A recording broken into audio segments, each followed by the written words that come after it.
Those of you who know Stuart will be familiar with a guy who wouldn't sit still for very long.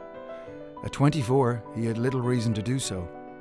In London, only a matter of months, he had secured a great job, was enjoying playing rugby with Hammersmith and Fulham, and partying like any young guy with friends old and new. With a law degree, 5 languages and a business master's under his belt, Stuart had already achieved so much and had many opportunities ahead of him. Then on the 5th of April last year, a simple rugby tackle stopped Stuart in his tracks and changed his life and that of those around him forever.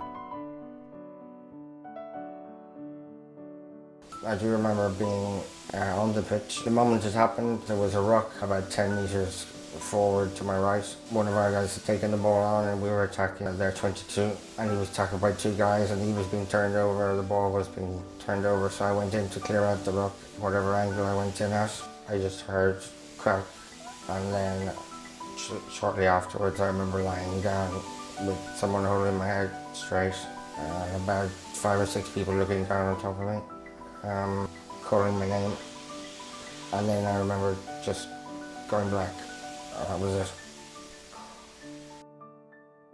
The severity of Stuart's injury was quickly apparent, and it became clear over the following weeks that the recovery initially hoped for would be minimal. Classed as a C1 complete, this means Stuart has no movement below the neck, no independent breathing, and sensation only in his face. Being on a ventilator, Stuart requires 2 waking carers with him 24/7 to look after his every basic need. A leading consultant in spinal cord injury has described Stuart's injuries. The level of Stuart's injury is at the top of the spinal cord, eliminating all voluntary movement in the limbs and trunk muscles, including the muscles of breathing. This is the worst cord injury which can occur in sport.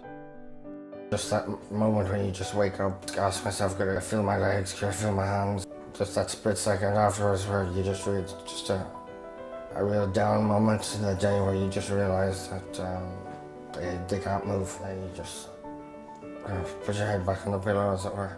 But then you just have to pick yourself up and get on with the day. The rehabilitation was quite intense. Then they went to work to do tongue and face exercises to try and get my speech to come back. And then I would start making sounds and noises, and gradually my voice came back. When they gave me exercises, if they said 50, I'd do 100. If they said 100, I'd do 200. So I was quite determined to get better.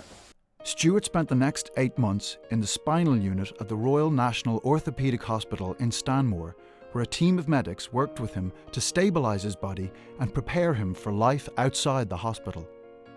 The transformation in Stuart's life during the last 12 months would be unimaginable to most of us.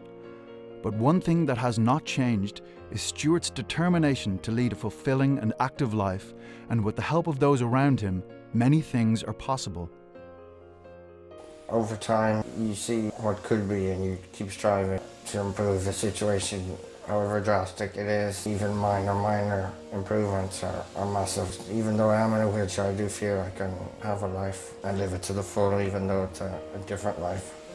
I do hope through the work I'm doing with various people that good things come of it. Not just for me, I suppose. I don't want people to think I'm just doing it for myself, but I'm the only case study I have access to, so I suppose I use myself as a case study and say, well, if I can create something for me that works, then afterwards I can offer it to others, and if it works for them, then great. The support for Stuart on the beginning of his journey has been powerful and heartwarming. It has helped to keep him and his family going through extremely hard times and has allowed him to begin to focus on a future. So many wonderful people have stood up to his aid, some trusted friends, others completely unknown to him until the accident. Stuart's care will cost many millions over his lifetime, and quite simply, his future is in all our hands. It is through people like you being here that we can raise these much-needed funds and help to ensure that Stuart enjoys the best possible quality of life. So on behalf of Stuart and all involved with the appeal, thank you for your support. It is greatly appreciated. I'm so grateful for the support I get from so many people, from past friends that I've known for years, and also people I've never ever met, and the letters I receive. I suppose the main support I get comes from my family. It's been very, very hard on them too. Their life, my life changed on the 5th of April last year, but theirs did too. I'm very grateful for all the support they receive too from their friends and from others. It helps me a lot to know that there are people out there helping them as well.